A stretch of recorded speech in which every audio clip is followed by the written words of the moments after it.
y el señor embajador trataba o mencionaba dos temas que me va a permitir un poco hacer alguna reflexión en torno a ellos, pero desde la perspectiva local, nacional. Hablaba del realismo que se debe tener en estos temas y hablaba del daño, del riesgo medioambiental.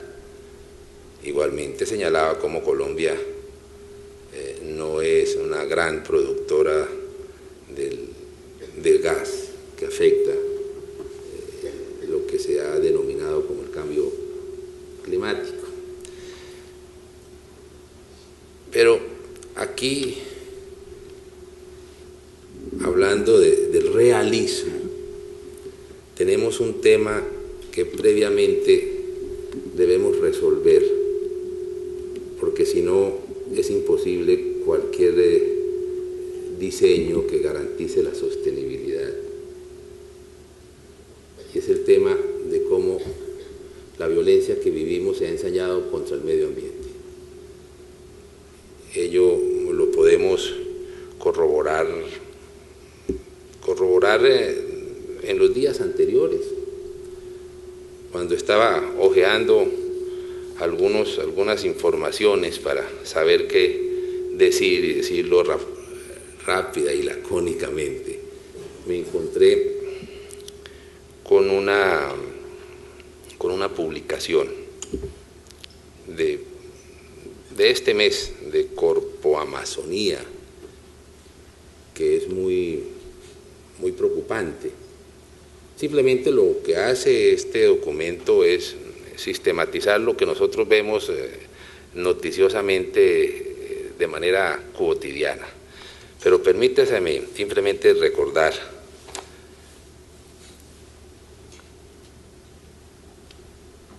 el pasado 8 de junio, en el corredor Puerto Vega-Teteyé, en el municipio de Puerto Asís, Putumayo, la FARC detuvieron 23 tractomulas y obligaron a sus conductores a derramar 3.210 barriles de crudo.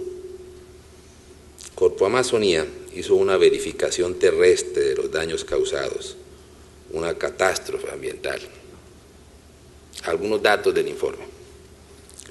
Un aproximado de 1.451 metros lineales de vía contaminada con el hidrocarburo, es decir, 1.09 hectáreas de vía afectada, con presencia de fuertes olores de crudo,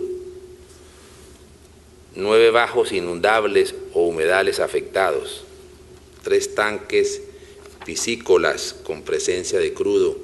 En uno de los tanques provocó la muerte de 5.000 alevinos, según la información del propietario. Fueron afectadas 70 familias y 50 estudiantes de la vereda La Cabaña, 100 familias de la población indígena de los cabildos Nasa, Las Delicias y Agua. Y sigue el informe. Hay riesgo que por lluvias fuertes se puedan afectar 4 nacederos más, uno de los cuales se encuentra a 20 metros de la vía al lado de la escuela. Se verificó que la empresa Vetra ha ubicado cordones y barreras absorbentes para detener el flujo de crudo por el cuerpo de agua, pero señala con preocupación que los sistemas han sido retirados por personas ajenas. ¿Quiénes? Pues los que tienen como objetivo afectar los ríos de la zona.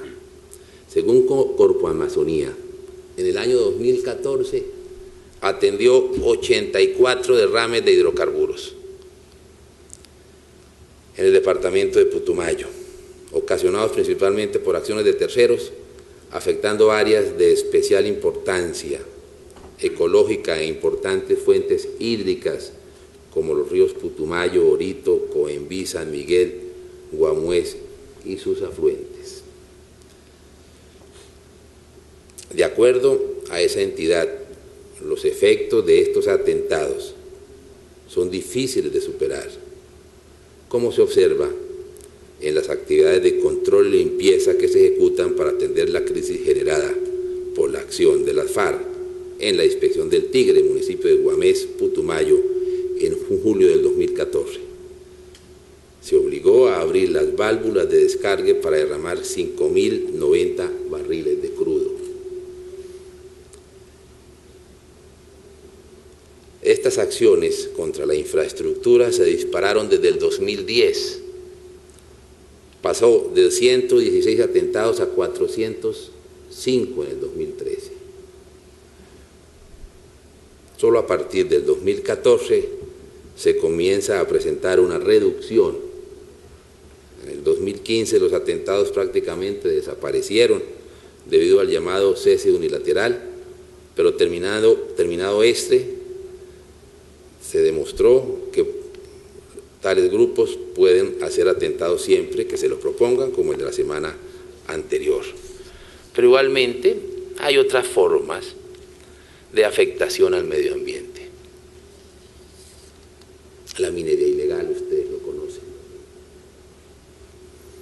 Esa actividad implica daños ambientales de gran magnitud por el uso de la maquinaria pesada en el arranque de material y extracción ilícita de minerales.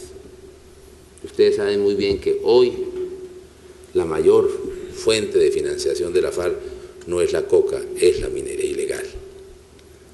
Adicionalmente, la minería ilegal supone el uso de cantidades desmedidas de sustancias peligrosas, como son el mercurio y el cianuro,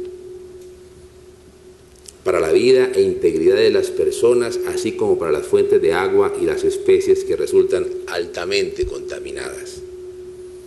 La actividad de la minería criminal se ubica en zonas que constituyen reserva forestal y áreas protegidas, en zonas que son pulmones del mundo, comprometiendo de esa manera la biodiversidad, el futuro de las especies y del mismo ser humano.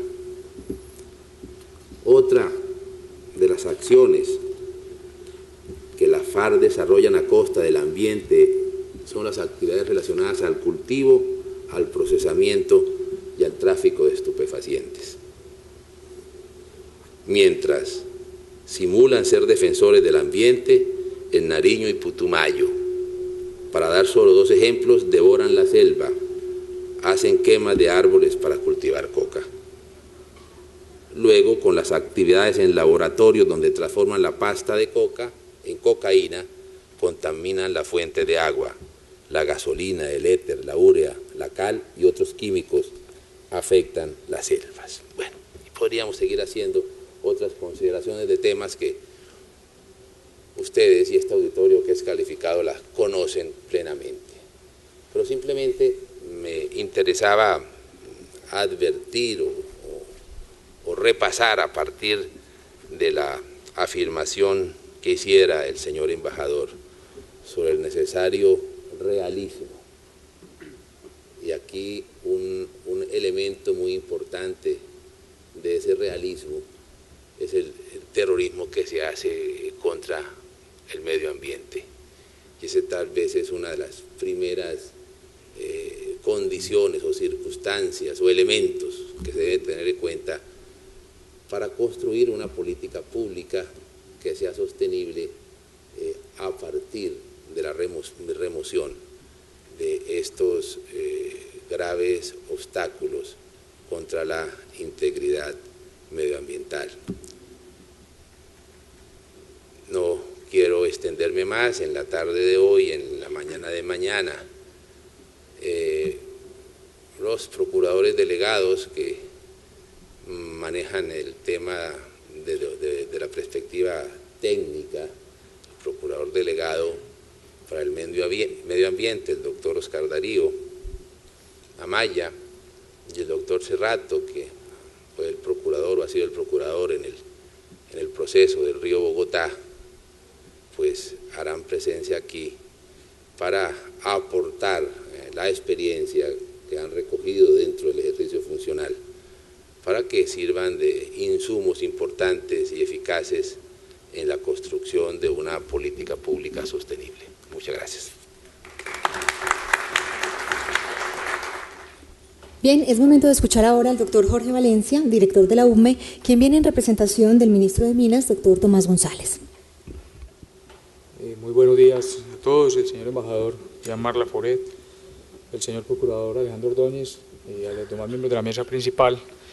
En primer lugar, quiero expresar un saludo a los organizadores, al doctor Marco Velilla, a la Corporación Complexus, de parte del señor ministro de Minas y Energía, el doctor Tomás González, quien se excusa de acompañarnos en el día de hoy por cuestiones de agenda, pero que me ha delegado la responsabilidad de dirigirme a ustedes en este importante evento para el desarrollo sostenible en Colombia. En primer lugar, quiero señalar un aspecto que ha sido muy importante en la economía del país en los últimos años, y es cómo el desarrollo del sector mineroenergético colombiano ha venido impulsando de una manera importante la economía del país. Y de la mano de ese desarrollo mineroenergético, el sector ha venido evolucionando de manera muy importante en la incorporación de la política pública de protección al medio ambiente y del desarrollo sostenible. Muestra de ello, pues hay varios elementos que voy a mencionar y reiterar el compromiso que tiene el Gobierno Nacional con este desarrollo sostenible en cada uno de los temas que adelanta desde el punto de vista de la política del sector mineroenergético. Para digamos, mencionar algunos aspectos, la semana pasada, como bien saben ustedes, el señor presidente de la República hizo la promulgación de la ley del Plan Nacional de Desarrollo, y en ese Plan Nacional de Desarrollo hay un elemento muy importante para la política pública del sector mineroenergético, como es el tema minero. Y el tema minero se trabaja en la actualidad en el Ministerio de Minas y Energía desde el acceso y lo que mencionaba el señor procurador, ese daño a la imagen del sector mineroenergético que está haciendo todo el tema de la minería ilegal, la llamada la minería ilegal, más que la minería informal. La minería informal, que el proceso, el programa que tiene de incorporación a la formalidad el Ministerio de Minas y Energía, liderado por la viceministra María Isabel Ulloa y todo su equipo de trabajo, pues lo que busca precisamente, señor procurador, es diferenciar esas actuaciones de mineros que realmente utilizan esta actividad económica como una forma de subsistencia y como un elemento para el desarrollo social de las comunidades, y diferenciarlo claramente de lo que se conoce o se denomina en términos genéricos como la minería ilegal. El proceso de formalización que ha emprendido el Ministerio de Minas y Energía no solamente trata de establecer un título minero o de cumplir con unos requisitos legales, sino que también estos mineros que tienen como sustento esta actividad puedan incorporarse a unas mejores condiciones laborales, y eso todo es un tema de sostenibilidad, que utilicen prácticas medioambientales adecuadas, y eso también tiene que ver con el tema de sostenibilidad. Entonces es un tema de trabajo integral hacia el minero, y eso lo permite, me devuelvo, el Plan Nacional de Desarrollo, al diferenciar esa pequeña minería, esa minería de sustento familiar, de la gran minería que tiene otro tipo de políticas que se requieren para poder desarrollarla adecuadamente por parte de los diferentes empresarios. Entonces eso es un tema que viene liderando de manera muy importante el gobierno a través del Ministerio de Minas y Energía.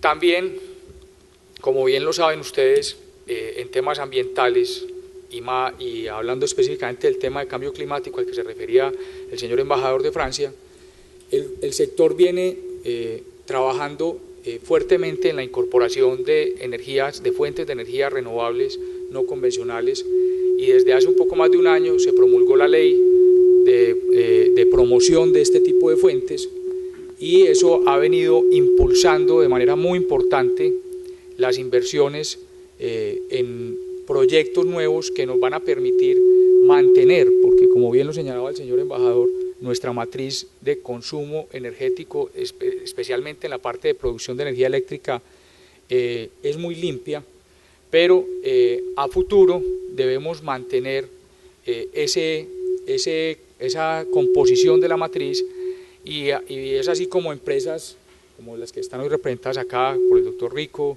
empresas públicas de Medellín y otra serie de empresas han venido trabajando de manera muy importante en la promoción de proyectos que muy pronto seguramente vamos a estar viendo ya conectados a nuestro sistema a partir de todos estos desarrollos de la ley de 1715 de energías renovables.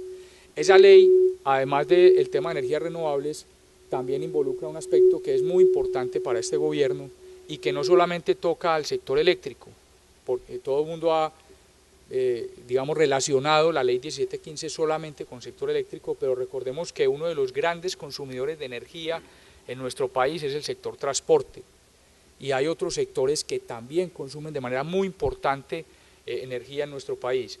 Es así como el gobierno nacional viene adelantando unos estudios para definir unas nuevas políticas en temas de eficiencia energética, que todo apunta al desarrollo sostenible. Entonces, cuando hablamos de eficiencia energética en el Ministerio y en las diferentes entidades que hacemos parte del Ministerio, estamos ligados a todos los elementos de consumo energéticos en el país. Y como les digo, una parte muy importante de la canasta energética en nuestro país es el sector transporte. Entonces, pensar en adecuar nuestros sistemas de transporte a que tengan un consumo mucho más eficiente, a que utilicen fuentes más limpias y a que haya una mejor utilización de los modos de transporte en las diferentes ciudades, pues nos va a garantizar esa sostenibilidad, ese crecimiento sostenible de las ciudades, ese desarrollo que tanto requerimos. Entonces, quería referirme simplemente a estos elementos. Más adelante, mis compañeros de la UME, Marcela Bonilla, Wilson Sandoval, se van a referir a ustedes en temas específicos, en el trabajo que viene adelantándose también en el sector minero, a partir del Plan Nacional de Desarrollo Minero y del Plan Nacional de Ordenamiento Minero que se ha promulgado por parte de la UME. Wilson les va a hablar algunos de estos temas, y Marcela, todo el trabajo que venimos haciendo con las diferentes entidades del sector para todas las medidas de adaptación, cambio climático y demás, que se vienen trabajando a partir de nuestro sistema eléctrico, que es, como bien saben, tan vulnerable a la hidrología. Entonces, cómo se ha venido preparando el sector desde hace varios años para todos estos fenómenos que se vienen presentando y que obviamente comprometen al desarrollo del sector, pero que seguimos construyendo para que todos tengamos acceso a la energía, a las diferentes fuentes, tengamos para que la usemos correctamente y para que tengamos un desarrollo del país acorde con las necesidades de crecimiento social y obviamente amigable con el medio ambiente. Entonces, simplemente quería dirigirme a ustedes con estas palabras, recordar el compromiso que tiene nuestro sector minero energético con el desarrollo sostenible del país, y que seguimos involucrando desde la planeación y en las diferentes políticas del sector todos los elementos para que nuestro país crezca en armonía con el medio ambiente y podamos cumplir con esos retos, no solamente a nivel nacional, sino internacional, en todos los temas de cambio climático y demás. Muchísimas gracias a todos ustedes. No es una gran productora del gas que afecta lo que se ha denominado como el cambio climático. Pero aquí, hablando del realismo, tenemos un tema que previamente debemos resolver, porque si no es imposible cualquier diseño que garantice la sostenibilidad. Y es el tema de cómo 3.210 barriles de crudo. Corpo Amazonía hizo una verificación terrestre de los daños causados, una catástrofe ambiental. Algunos datos del informe. un aproximado de 1.451 metros lineales de vía contaminada con el hidrocarburo, es decir, 1.09 hectáreas de vía afectada, con presencia de fuertes olores de crudo. La violencia que vivimos se ha ensañado contra el medio ambiente. Ello lo podemos corroborar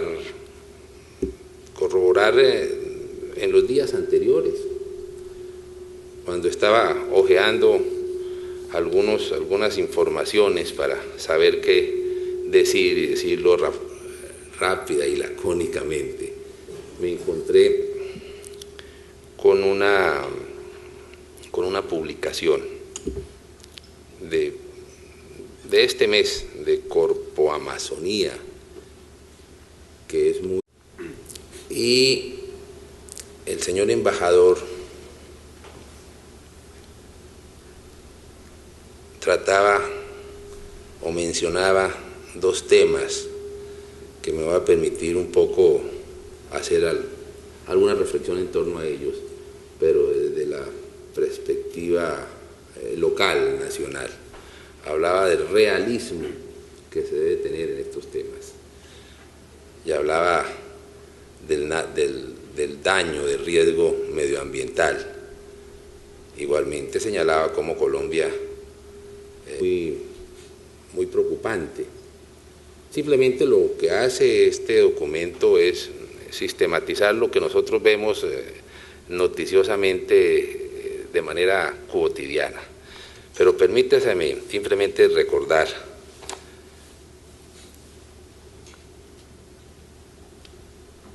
el pasado 8 de junio, en el corredor Puerto Vega-Teteyé, en el municipio de Puerto Asís, Putumayo, la FARC detuvieron 23 tractomulas y obligaron a sus conductores a derramar 3.200